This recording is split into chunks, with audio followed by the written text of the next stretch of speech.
पूर्णिमा व्रत कथा। पूर्णिमा तिथि का हिंदू धर्म में विशेष महत्व है। इसे धनदायक और संतानदायक व्रत माना गया है।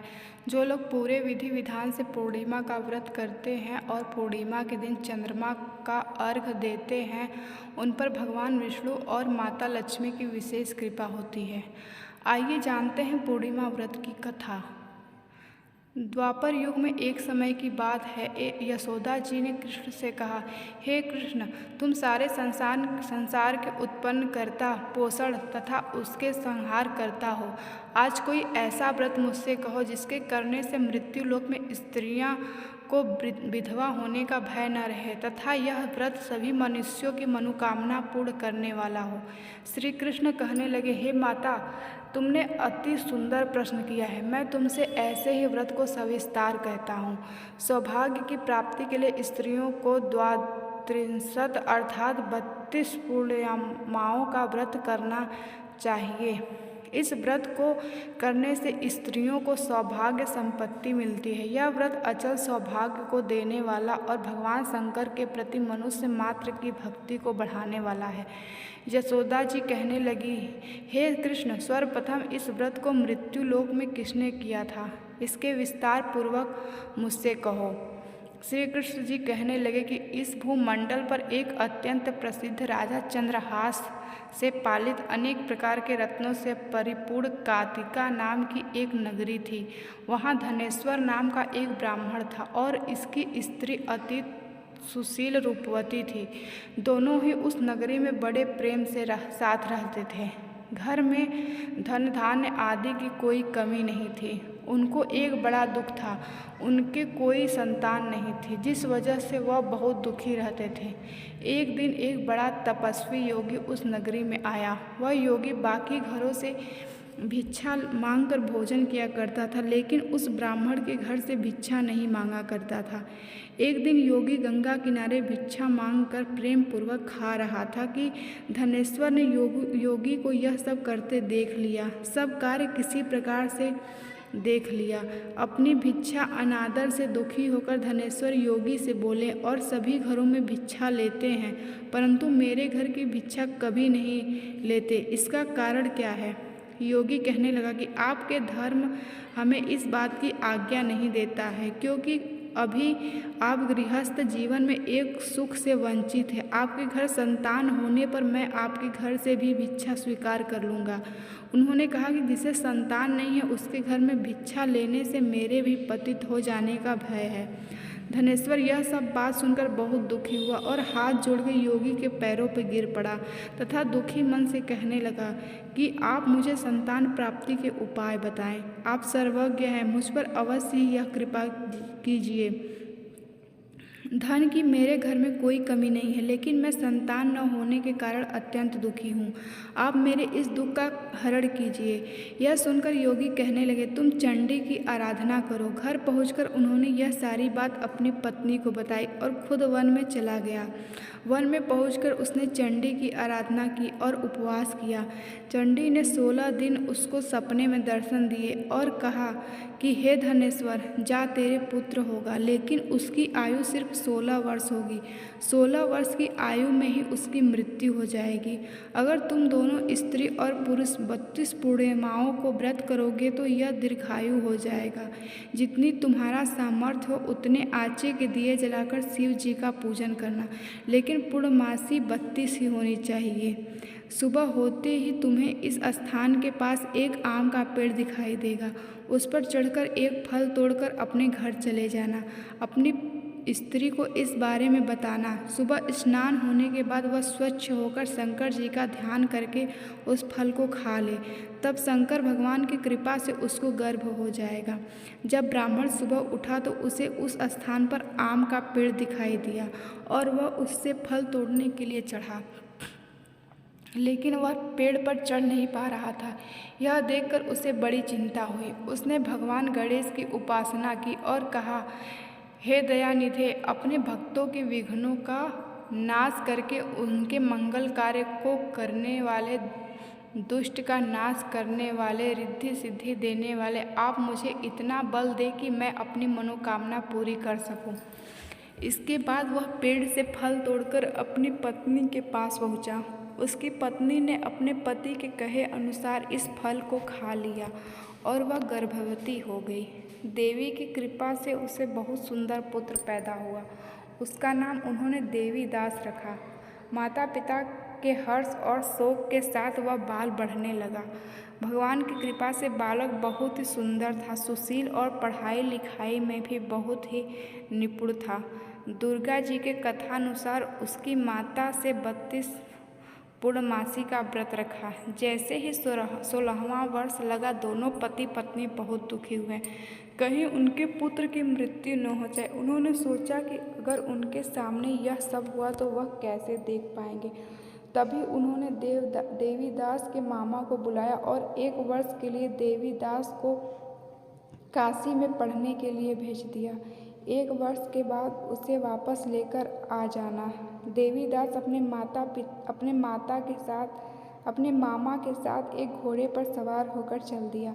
उसके मामा को भी यह बात पता नहीं थी। दोनों पति पत्नी से 32 पूर्णमासी का व्रत पूरा किया। दूसरी तरफ मामा और भांजा दोनों रात गुजारने के लिए रास्ते में एक गांव में रुके। उस दिन उस गांव में ब्राह्मण की कन्या का विवाह होने वाला था। जिस धर्मशाला में वर और बारात के बाकी लोग रुके हुए थे, उसी धर्मशाला में देवीदास और उसका मामा ठहर गए। उधर कन्या को तेल आदि चढ़ने के बाद जब लग्न का समय आया तो वर की तबीयत खराब हो गई। वर के पिता ने अपने परिवार वालों से विचार विमर्श करके कहा कि यह देवीदास मेरे पुत्र जैसा ही है, मैं इसके साथ लगन करा दूं और बाद में बाकी सारे काम मेरे बेटे के साथ पूरे हो जाएंगे। ऐसा कहने के बाद वर के पिता देवीदास को मांगने के लिए उसके मामा के पास गए और उन्हें सारी बात बताई। मामा ने कहा कि कन्यादान में जो कुछ भी मिलेगा वो हमें दे दिया जाए। वर के पिता ने बात स्वीकार कर ली। इसके बाद देवीदास का विवाह कन्या के साथ संपन्न हो गया। इसके बाद वह अपनी पत्नी के साथ भोजन न कर सका और मन में विचार करने लगा कि न जाने यह किसकी पत्नी होगी। यह सोचकर उसकी आंखों में आंसू आ गए। तब वधू ने पूछा कि क्या बात है, आप उदास क्यों हैं? तब उसने सारी बातें पत्नी को बता दी। तब कन्या कहने लगी कि यह ब्रह्म विवाद के विपरीत है। आप ही मेरे पति हैं, मैं आपकी ही पत्नी रहूंगी, किसी अन्य की कभी नहीं। तब देवीदास ने कहा, ऐसा मत करिए, क्योंकि मेरी आयु बहुत कम है, मेरे बाद आपका क्या होगा। लेकिन उसकी पत्नी नहीं मानी और बोली, स्वामी आप भोजन कीजिए। दोनों रात में सोने के लिए चले गए। सुबह देवीदास ने पत्नी को 4 नगों से जड़ी एक अंगूठी दी और एक रुमाल दिया और बोला कि हे प्रिय, इसे लो और संकेत समझकर स्थिर चित हो जाओ। मेरे मरण और जीवन जानने के लिए एक पुष्प वाटिका बना लो। उसमें सुगंधि वाला एक नव मल्लिका लगा लो। उसको प्रतिदिन जल से सींचा करें और आनंद के साथ खेलो कूदो। जिस समय और जिस दिन मेरा प्राणांत होगा, उस दिन यह फूल सूख जाएंगे। जब यह फिर से हरे हो जाएं तो जान लेना मैं जीवित हूँ। यह समझाकर वह वहाँ से चला गया। इसके बाद जब वर और बाकी बाराती मंडप में आए तो कन्या ने उसे देखकर कहा कि ये मेरा पति नहीं है, मेरे पति वह है जिनके साथ रात में विवाह हुआ है। इसके साथ मेरा विवाह नहीं हुआ है। अगर यह वही है तो यह बताए कि मैंने इसको क्या दिया है, साथ ही कन्यादान के समय को आभूषण मिले उन्हें दिखाएं। कन्या की यह सारी बातें सुनकर वह कहने लगा कि मैं यह सब नहीं जानता। इसके बाद सारी बारात भी अपमानित होकर लौट गई। भगवान कृष्ण बोले, हे माता, इस प्रकार देवीदास काशी चला गया। कुछ समय जब बीत गया तो एक सर्प उसको डसने के लिए वहाँ आया, लेकिन वह उसको काट नहीं पाया, क्योंकि उसकी माता ने पहले ही 32 पूर्णिमा का व्रत कर लिए थे। इसके बाद खुद काल वहाँ पहुँचा। भगवान की कृपा से तभी वहाँ माता पार्वती और भगवान गणेश आ गए। देवीदास को मूर्छित दशा में देखकर माता पार्वती ने भगवान शिव से प्रार्थना की कि महाराज, इस बालक की माता ने पहले ही 32 पूर्णिमा के व्रत कर लिए हैं, आप इसको प्राण दें। भगवान शिव ने माता पार्वती के कहने पर उसे प्राण दान दे दिया। उधर उसकी पत्नी उसके काल की प्रतीक्षा कर रही थी। उसकी पत्नी ने जाकर देखा कि पुष्प और पत्र दोनों ही नहीं हैं, तो उसको बहुत आश्चर्य हुआ, और जब उसने देखा कि पुष्प वाटिका फिर से हरी हो गई तो वो समझ गई कि उसका पति जिंदा हो गया है।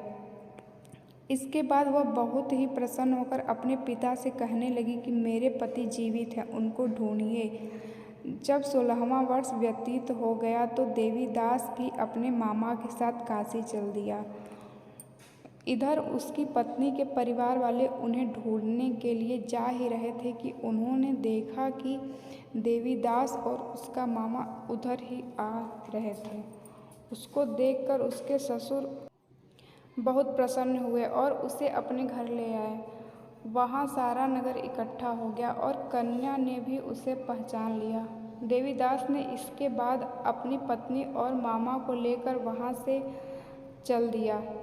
उसके ससुर ने भी उसे धन दहेज दिया। जब वह अपने घर की तरफ चल रहा था तो उसके माता पिता को लोगों ने खबर कर दी, तुम्हारा पुत्र देवीदास अपनी पत्नी और मामा के साथ आ रहा है।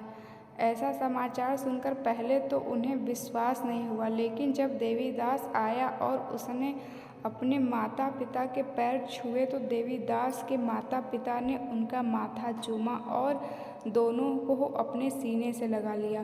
दोनों के आने की खुशी में धनेश्वर ने बहुत दान दक्षिणा ब्राह्मणों को दी। श्री कृष्ण जी कहने लगे कि इस तरह धनेश्वर को 32 पूर्णिमाओं को व्रत के प्रभाव से संतान प्राप्त हुई। जो स्त्रियां इस व्रत को करती है वह जन्म जन्मांतरों तक वैधव्य का दुख नहीं भोगती हैं और सदैव सौभाग्यवती रहती हैं। यह मेरा वचन है। यह व्रत संतान देने वाला है और सभी मनोकामनाओं को पूरा करने वाला है।